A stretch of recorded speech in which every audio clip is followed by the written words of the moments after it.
Aloha, welcome to MoNKeeZ Anime Analysis, where we discuss a variety of themes into anime and shed some light on why anime is so appealing to its global audience.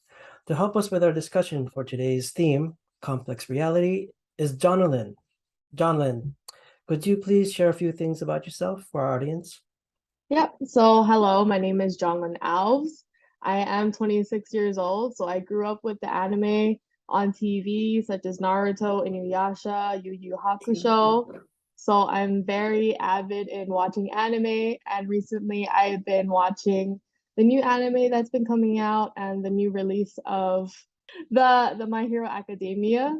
So, I've been keeping up with that. Wow, that's I have to get back to My Hero Academia. I tried last year. I've just been busy with work and school. You know how it is. Yeah.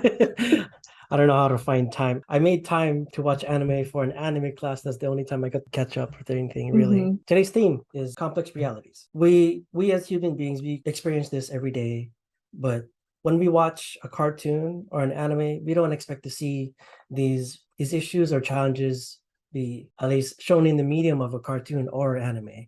Would you agree, or have you had those experiences, or where like, oh, I see this on screen, I've experienced this as well? Yeah, so compared to Kotaro Lives Alone, and Mhm. from what the anime I've watched growing up, it's totally a new reality because it's like touching on experiences that real life people have to experience for themselves Mhm. instead of live action. And like Naruto is like ninjas and they're fighting and it's all live action. Kotaro Lives Alone is about the 4-year-old boy that's literally living alone and you're Mhm. wondering where his parents are throughout the whole series. So I've watched it. I watched the whole thing Oh, you watched the because whole thing? Oh, yeah, uh, it it's was like a addicting, isn't cool it? it is because you're Yeah. like wondering where his parents are, who are these people Mm. that are helping him throughout his whole life living alone in this place that doesn't even have a bathroom, like a proper shower. So he has to take a shower in the bath in the little sink area. So it's a really interesting story. And it does remind me of the real life Japanese show that they had on Netflix about these little children who are like maybe 3 or 5 years old and they're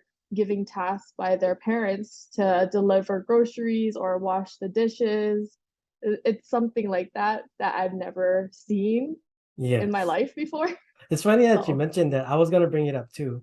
The show oh, is it shows on Netflix. It's called Old Enough. Sure enough, that show is not new actually. But yeah, it's similar to that. When you watch the anime, you'll think of that. It's like, oh yeah, they're really independent. They're thinking for themselves. Coming back more into the anime, since you watched the whole series, what are Kotaro's challenges as a 4-year-old living alone? I think that Kotaro's challenges throughout the whole series is fending for himself mostly.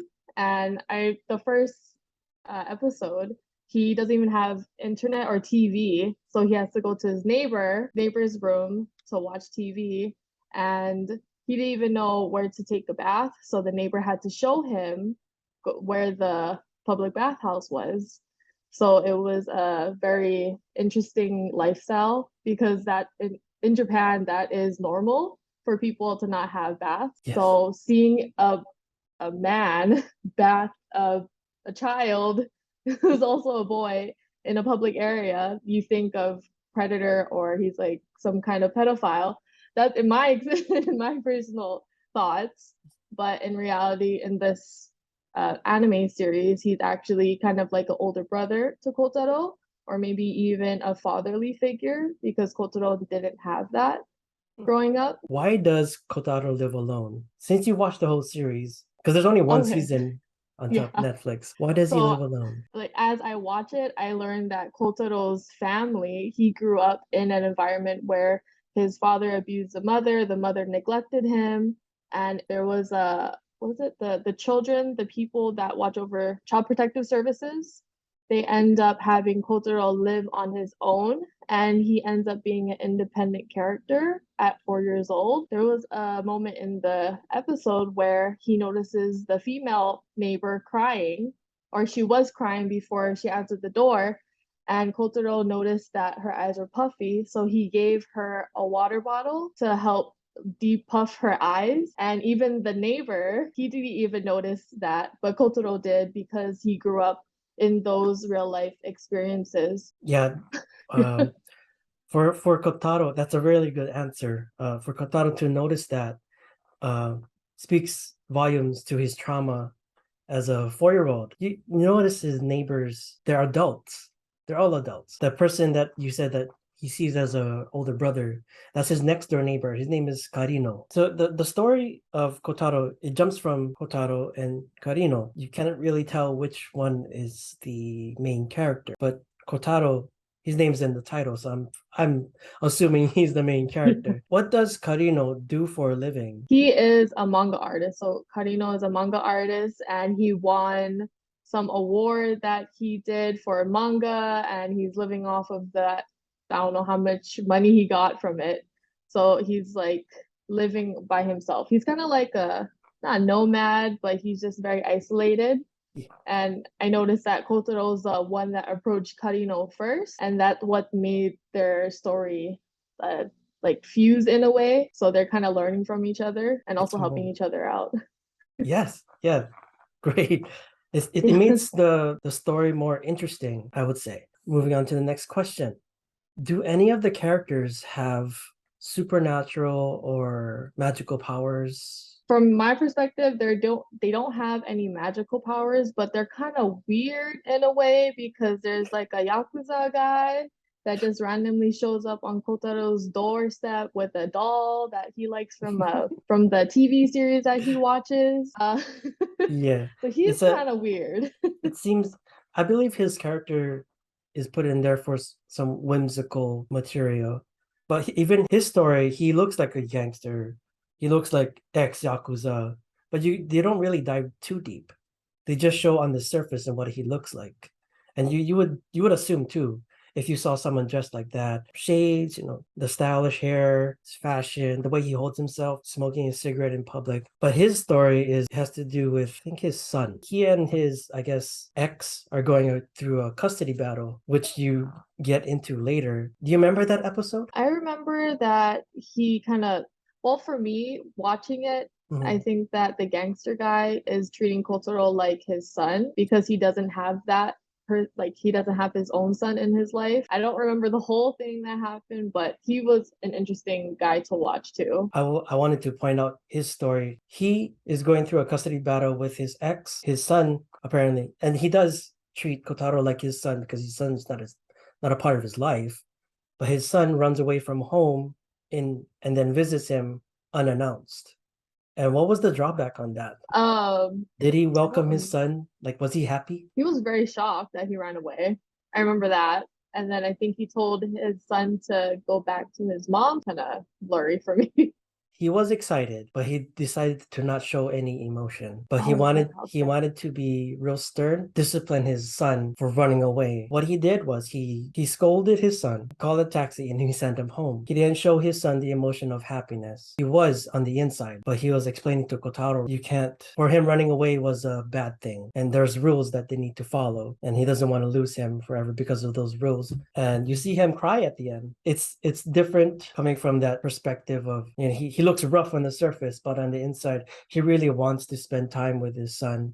And you see that on a medium throne shown on an anime. You can see that happening in real life as well with anyone, really. Coming back to the question, nobody has magical powers.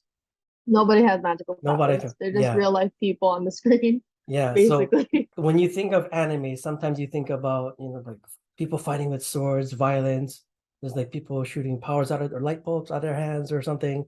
But this one deals with drama. It's very interesting to see drama come from, I mean, a drama anime that's so powerful as the message that's coming from these characters. What lessons would you take away after watching this anime? Because you watched the whole season. Yeah, I watched it right when it came out on Netflix. The Maybe lessons, one or okay. two, because there's a lot of lessons throughout the series. So the lesson that I felt that I kind of realized when watching this was empathy and showing compassion towards people that you don't really know, even like your neighbors who you see maybe not very often or on a daily day basis. But it's like you're showing, yeah, compassion to other people and maybe sympathizing or empathizing with them with their certain situations they're going through currently in their life. It's like realization. Even though this is an anime, it could be something that someone's experiencing or have experienced. So it does kind of touch on your heartstrings a little bit. One thing about anime that I don't know if you knew, anime, it wasn't, I guess the manga and the stories weren't necessarily created for the global audience. They're catered more towards their number one customers, which are Japanese people. Yet, even though this anime is catered towards Japanese people around the world can empathize and sympathize with it because it's so real.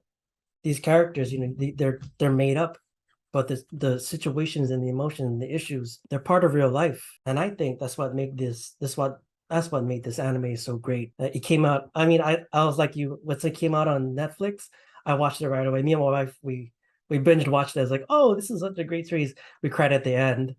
Oh yeah, But I yeah, teared up too. that's such a man, such a realization. Like, to the best of your knowledge, among all the characters introduced into the anime, who are you connected most? I think I connect most to Kotaro, so the main character, the 4-year-old boy, because he strives to be independent, but he still gets help from his fellow neighbors. So it's kind of like me, how Hmm. I'm trying to go to school, get a full-time job after graduation, but I still have my mom to support me. I have my boyfriend to support me along the way. So it's not like I'm completely alone. Even though I'm independent, I still have people I can lean on to during tough situations. Yes, Yeah. so it's important to have a strong support foundation. Sort of had it, but where he came from, his main parents, I guess, that wasn't such a great thing. It's traumatizing, and kids, I believe, deal with these kind of situations. So this concludes our discussion for today's theme, complex reality, with the help of our guest, Jonnalyn. Check out the description to find the link in the Google form and to be our next guest in another episode of MoNKeeZ Anime Analysis. Mahalo, salamat po for watching. See you in the next one. Thank you, Jonnalyn. Thank you.